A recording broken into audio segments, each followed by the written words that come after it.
김경시 의원 돈을 준 사람이 경찰 조사에서 어떤 얘기를 했는지 추가로 나온 게 있습니다. 구자영 변호사님.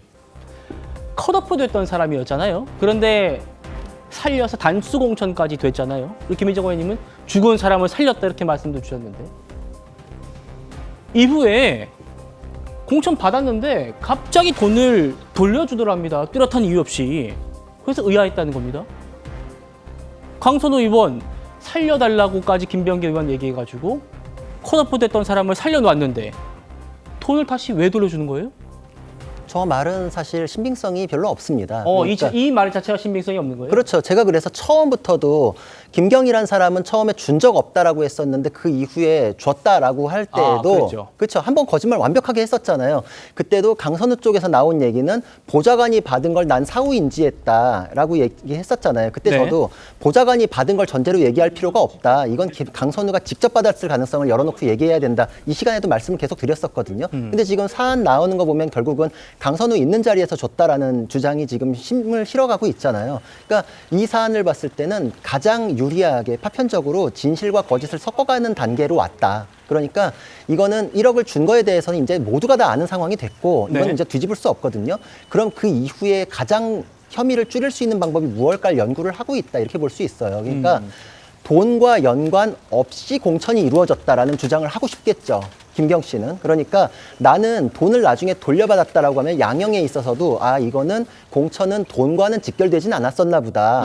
그럼 뇌물이 아니라 정치자금법 위반이네. 그럼 정치자금법 위반으로 유죄가 됐을 경우에 돈을 돌려줬어? 그럼 이거에 대해서는 잘못을 인정하고 수습하기 위한 과정을 거쳤다? 양형상의 고려사유. 이런 식으로 지금 구도를 잡는 거예요. 그러니까 저거는 뚜렷한 이유 없이 갑자기 돌려줘서 의아했다. 지금 맥락도 없는 거잖아요, 결국은. 그렇죠. 그러니까 돌려줬다는 주장만 있기 때문에 저 말은 그대로 신빙성을 인정할 수 없습니다. 저거는 다른 거에 의해서 실제로 돌려준 것까지 확인이 됐을 때 그때서야 평가를 하는 요소고 지금으로서는 김경 씨에 대해서는 유리하게 조합하고 있는 단계다. 그리고 한 개 더 아까 아이폰과 관련한 거 얘기 나왔잖아요.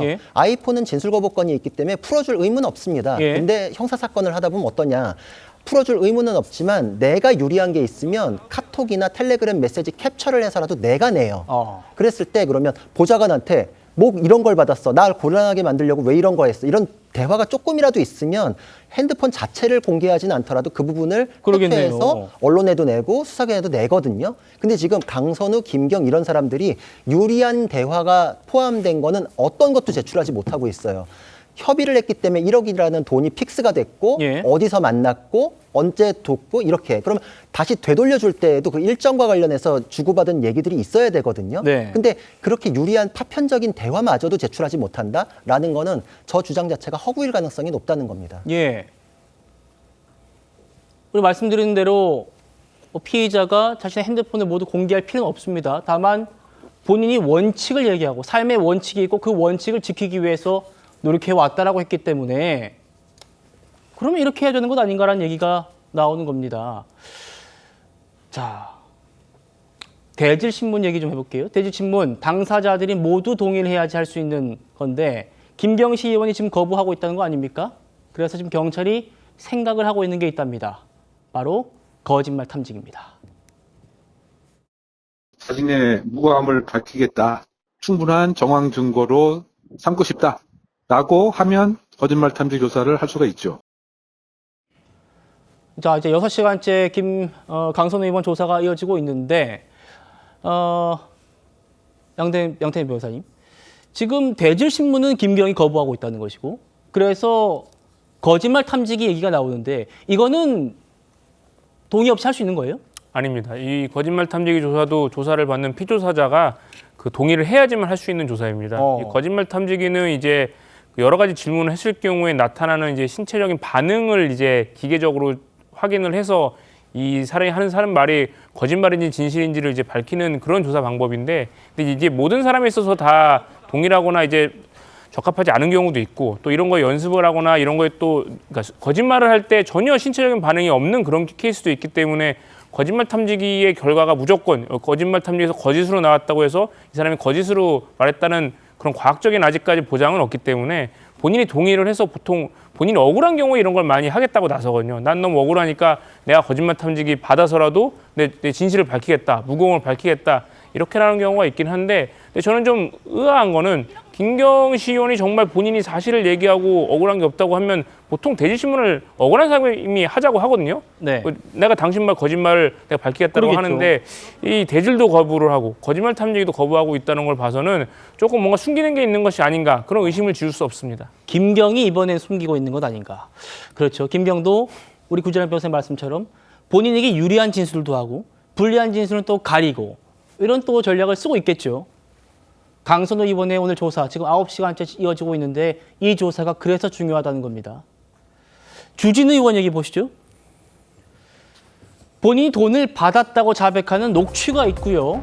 돈을 준 사람도 일단 혐의를 구체적으로 준 건 인정하고 있습니다. 뇌물 전달한 날짜, 카페 만난 날짜, 액수 지금 정확하게 얘기하고 있잖아요. 그래서 이제 강선우 의원 영장 청구가 유력하다라는 말이 나오는 건데 차 교수님, 예. 강선우 의원 오늘 태도를 보면 지금 불체포 특권 포기하길 바란다 이 얘기 될까요? 어떻게 보십니까? 글쎄요, 뭐 본인 입장에서는 아까 원칙적인 뭐 삶을 운운했기 때문에 아마 본인의 모든 혐의를 지금 부인하지 않을까라는 생각이 듭니다. 네. 그러니까 돈 1억 수 부분은 본인이 그러니까 녹취록에 나와 있듯이 인정하고 있지만 문제는 그때 당시 최초에 돈이 넘어올 때 자기는 몰랐다. 그러니까 사무국장이 받아서 보관하고 있던 걸 뒤늦게 알았다는 걸 계속적으로 주장을 하고 있는 상황이기 때문에 아마 불체포 특권을 저는 뭐 포기하지 않을 가능성이 이제 크지 않을까라는 생각이 들고요. 예. 실제 뭐 본인이 그러니까 불체포 특권을 포기한다고 선언을 한다 하더라도 현재 우리 뭐 헌법상 이렇게 규정되어 있는 이 지금 국회의원들의 그 회기 중에 대한 불체포 특권이 있기 때문에 그 부분에 대해서는 뭐 본인이 포기하든 안 하든 일단 본회의에서 일단 표결 절차는 거칠 수밖에 없는 것이거든요. 네. 지난번 권성동 의원이